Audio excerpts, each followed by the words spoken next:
Welcome back to our healthy home. So today we're going to talk about the do's and don'ts of mixing. So when it comes to formulas, when it comes to making your own recipes, people always want to know, is there certain herbs that you don't put together? And with herbalism, there isn't a lot of hard and fast rules. So for the most part, there isn't one situation where you would say, oh, you don't want to necessarily add that. So we're going to be just talking and breaking it down a little bit more. So the first point I want to make is don't overdo it. So that's like the common thing where people are wanting a strong formula and they think that they just have to, just dump every single herb for the heart into the formula. Or they think that, oh, they want to put every single powerful herb in the formula. And that's not really, what you want to do. So usually we have three main types of herbs. We have in the most is the primary herb, and then there's a supporting herb in the middle, and then or assisting herb in the middle, and then you have the catalyst, which is that driver, and that's only going to be like 5 to maybe 15%. So that's actually very small in quantities.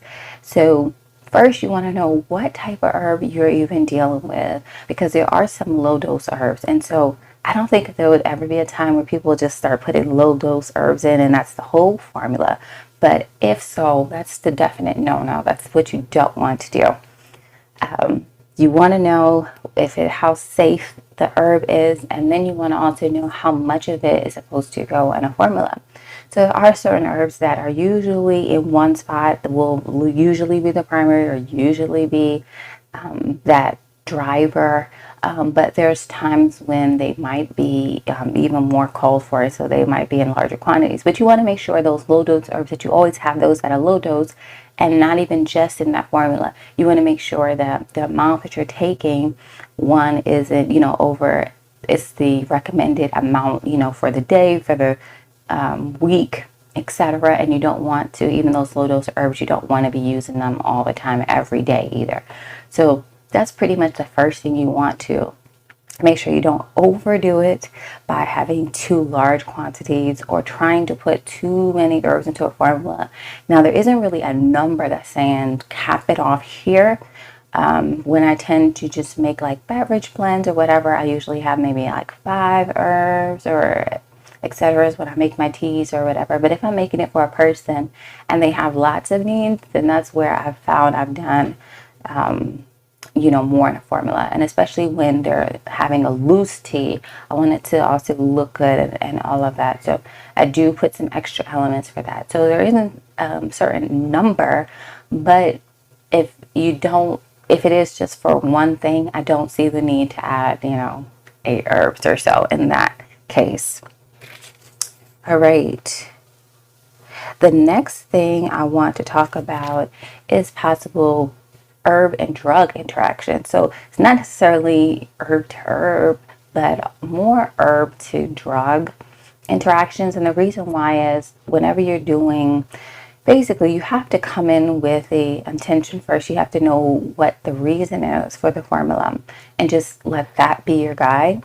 So if a person is already taking, let's say they have high blood pressure and they're already taking high blood pressure medicine, well, then the number one job wouldn't be to lower that blood pressure, because that's what is already, that's the effect that they're already going to have from having that medicine. So it may just be supporting the heart or something else. And so usually, if there is going to be an interaction with drugs, it is because you're basically putting an herb that's going to do the same thing. And so that's a contraindication. It's not indicated there. It's not needed in that circumstance. And so it goes like that. Like if a person's on antidepressants, then they don't need, an herb that's going to have that effect. And so when it comes to whenever you're hearing about those, so usually that's where the interaction is going to come. So you can take the same thing with herbs. So it's going to be a contraindication, like if your body doesn't actually need what the herb's going to do. And so let's say if you have low blood pressure, then again, you wouldn't want to use an herb that's going to lower the blood pressure even more. Okay, so same difference when you're using the herbs and when you're putting them together. There are some instances where you will nullify the effect of another herb, and that's usually on purpose. That's where the supporting herbs come in. So you might have an herb that might give a negative effect on a certain body part. Like, let's say there's some herbs that have some alkaloids in it that can be dangerous for the liver, especially in long-term use or in a large quantity. And so what some will do, and what I would do in that situation, is to always have something in there that's going to support the liver in the formula. And then, of course, making sure that you have it at the right proportions. And so that's an instance when you do want to add herbs that are doing different things to the formula. Another one could be when you're having a laxative tea. Whenever you have those irritating laxatives that are really like stimulant laxatives, you want to put in some support for the stomach with some herbs that are going to be helping to reduce cramping and bloating and all of that. And so that's when, again, you would add something in that's doing the opposite reaction. But most of the times when you're doing a formula, you want all the herbs to be working in tandem together. All right.